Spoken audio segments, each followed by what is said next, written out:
Bonjour ou bonsoir. Bienvenue au nouveau et bon retour pour les autres.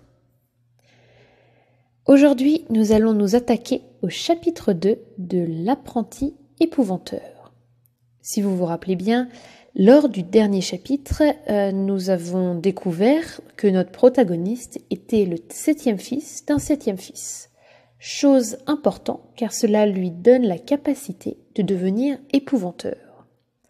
Ainsi, le voici parti avec son maître en apprentissage. Enfin, en essai du moins.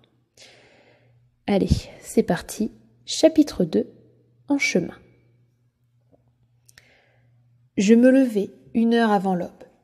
Maman était déjà dans la cuisine, préparant des œufs au bacon, mon petit déjeuner préféré. Papa descendit au moment où j'ai nettoyé mon assiette avec une tranche de pain. En me souhaitant le bonjour, il tira de sa poche un objet qu'il me mit dans la main. C'était le briquet à Amadou qui avait appartenu à son grand-père, puis à son père. Il y tenait beaucoup. « Je veux que tu l'emportes, fils, » déclara-t-il. « Il pourra être utile dans ton nouveau métier. Et reviens nous voir bientôt. Le fait de quitter la maison ne t'interdit pas de nous rendre visite. » « C'est l'heure, » intervint maman, en me serrant encore une fois dans ses bras.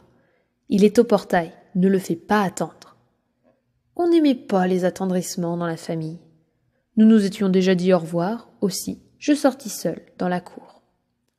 J'aperçus l'épouvanteur de l'autre côté du portail. Haute silhouette, noire dans la lumière grise du petit jour. Le capuchon rabattu sur la tête, il était là, immobile, son bâton dans la main gauche. Je marchais vers lui, balançant mon baluchon. Je me sentais fort nerveux. Je fus surpris de le voir pousser la grille et s'avancer dans notre cour. « Allons-y, mon garçon, » dit-il. « Autant prendre tout de suite le chemin qui sera le nôtre. » Et, au lieu d'emprunter la route, il contourna la maison et se dirigea vers le nord, droit vers la colline du pendu. Bientôt, nous traversions les dernières pâtures et mon cœur se mit à cogner. L'épouvanteur franchit la clôture avec l'agilité d'un jeune homme. Moi, je me figeai sur place. Les mains sur la planche de la barrière, j'écoutais la plainte des branches ployant sous leur sinistre charge. « Qu'est-ce qui ne va pas, mon garçon ?» demanda l'épouvanteur en se retournant. « Si, à peine sorti de chez toi, tu te laisses effrayer, tu ne me seras d'aucune utilité. » J'inspirai profondément et j'escaladai la clôture. Nous commençâmes à grimper la pente et l'obscurité qui régnait sous les arbres masqua la lueur de l'aube. Plus nous montions, plus il faisait froid et plus je grelottais. C'était un froid à vous donner la chair de poule et à vous faire tresser les cheveux sur la nuque. Un froid annonciateur d'un phénomène anormal. Il m'était arrivé de le sentir à l'approche de quelque chose qui n'appartenait pas à notre monde. Quand nous eûmes atteint le sommet de la colline, je me retournai. Alors, je les vis, au-dessous de moi. Ils étaient au moins 100, un même arbre en portant parfois 2 ou 3. Ils étaient en uniforme de soldats, avec de larges ceintures de cuir et de lourdes bottes, les mains liées dans le dos. Certains se débattaient avec l'énergie du désespoir, et la branche à laquelle ils étaient accrochés pliait et remontait. D'autres tournoyaient lentement au bout de la corde, d'un côté puis de l'autre. Le vent me jeta au visage un souffle si glacé, si mauvais, que, de toute évidence, il ne pouvait être naturel.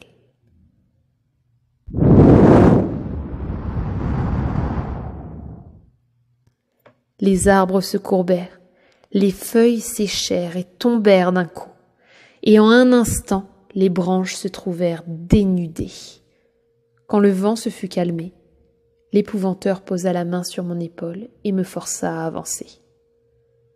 Nous nous arrêtâmes devant l'un des pendus. « Regarde-le » m'ordonna l'épouvanteur. « Que vois-tu » ?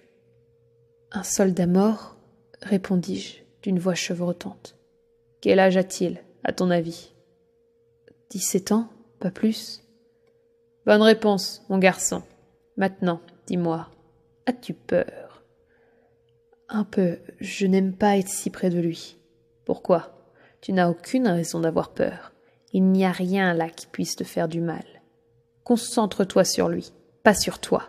Qu'a-t-il éprouvé ? Quelle a été sa plus grande souffrance ? Je tentais de me mettre à la place du jeune soldat et d'imaginer son agonie. La douleur, la lutte contre l'étouffement avait dû être terrible. Mais il y avait eu pire.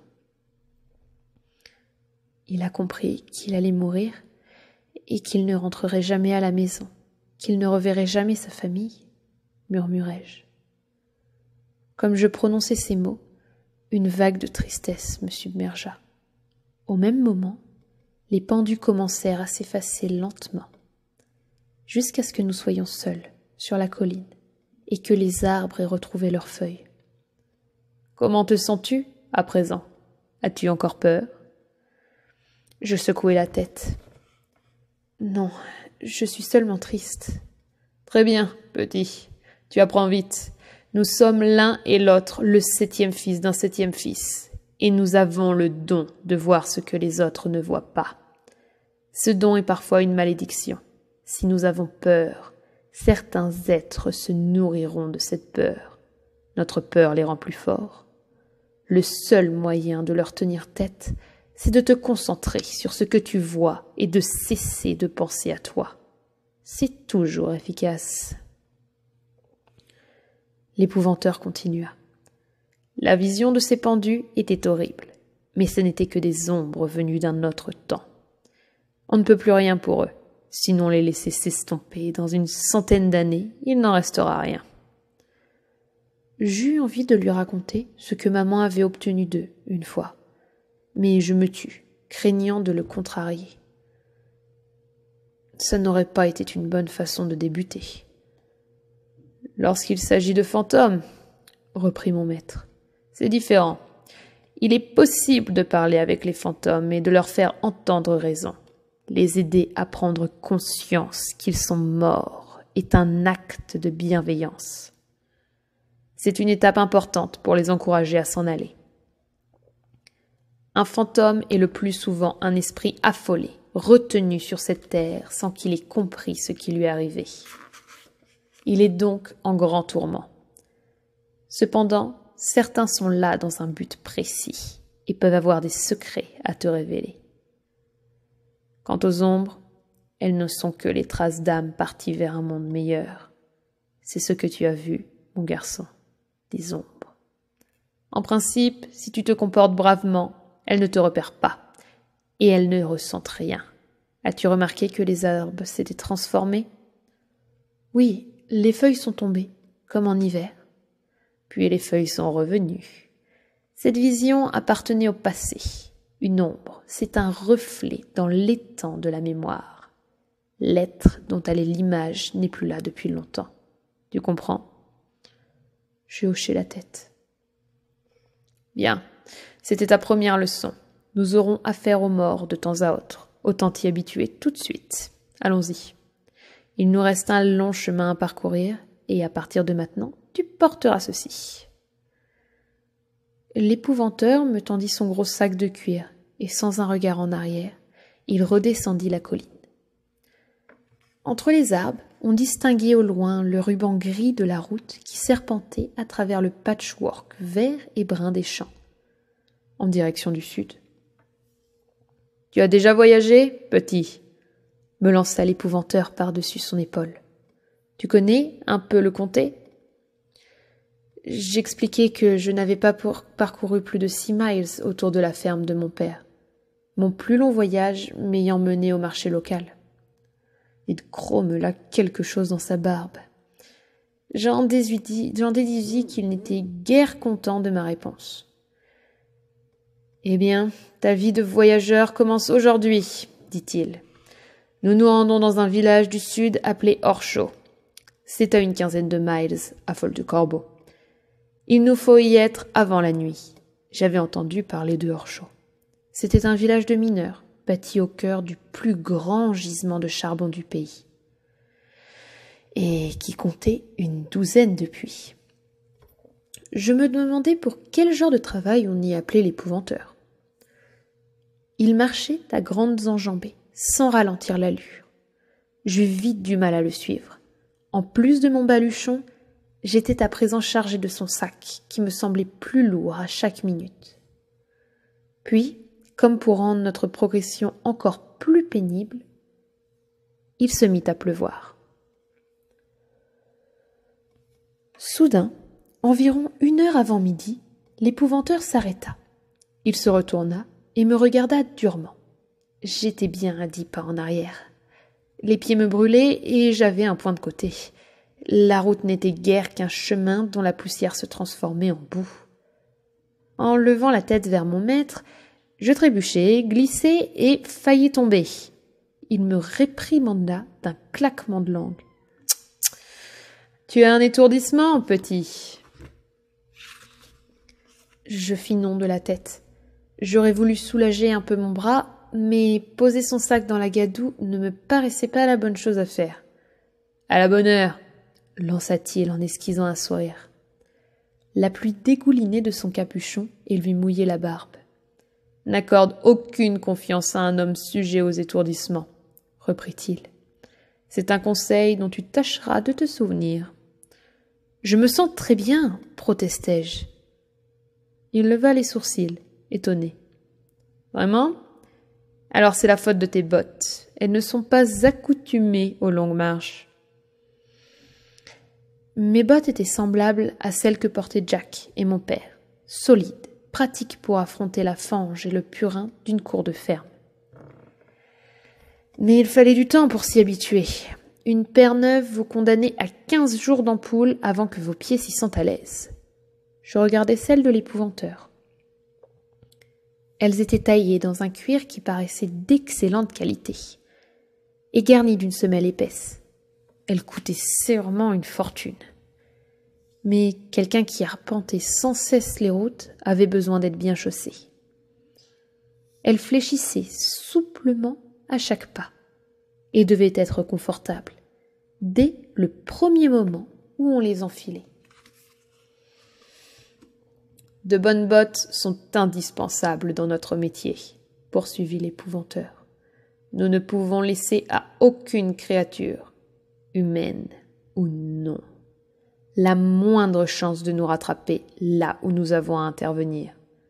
Compter sur ses jambes ne suffit pas. Donc, si je décide de te garder, je te fournirai une paire de bottes, comme les miennes. À midi, nous fîmes une courte halte, à l'abri d'une étable abandonnée. L'épouvanteur tira un paquet de sa poche, déballant le torchon qui l'enveloppait. Il découvrit une grosse part de fromage jaune. Il en brisa un morceau et me le tendit.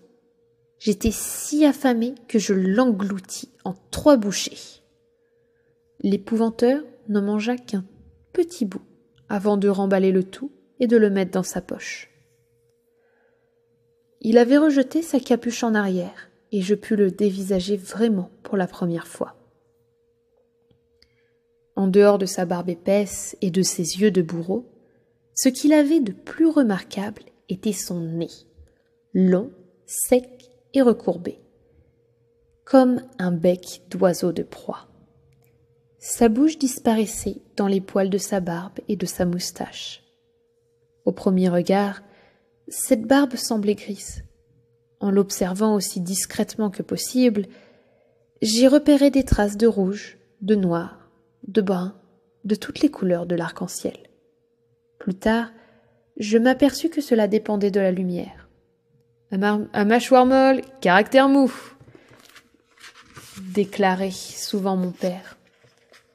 Il prétendait que beaucoup d'hommes portent la barbe pour dissimuler ce défaut.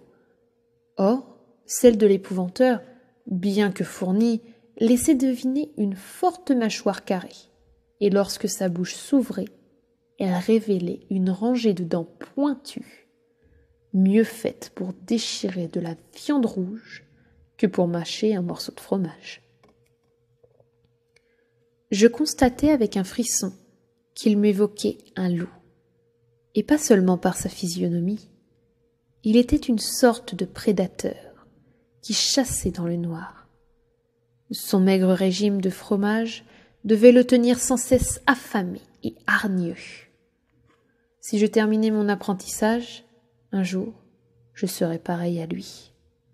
« Tu as encore faim, petit ?» me demanda-t-il, ses yeux verts plongés dans les miens, avec une telle intensité qu'il me donnait le vertige. J'étais trempé jusqu'aux os, j'avais mal aux pieds, et plus que tout, mon estomac criait famine. J'opinai donc, espérant qu'il allait m'offrir une autre part de fromage. Il se contenta de secouer la tête en grommelant je ne sais quoi. Puis il me lança de nouveau un regard aigu. « Tu t'habitueras à souffrir de la faim. Nous ne mangeons guère quand nous travaillons, et si la tâche est particulièrement ardue, nous ne prenons aucune nourriture avant de l'avoir achevée. Le jeûne est indispensable. Il nous rend plus forts, moins vulnérables. Autant t'y accoutumer dès aujourd'hui, car, à hors chaud, je te soumettrai à un test. Tu passeras la nuit dans une maison hantée. Seul, je saurai ainsi de quel bois tu es taillé. » Et bien voilà, nous sommes arrivés à la fin de ce chapitre 2. Nous allons passer au chapitre 3, mais pas tout de suite, ce sera pour la prochaine fois. Allez, bye bye!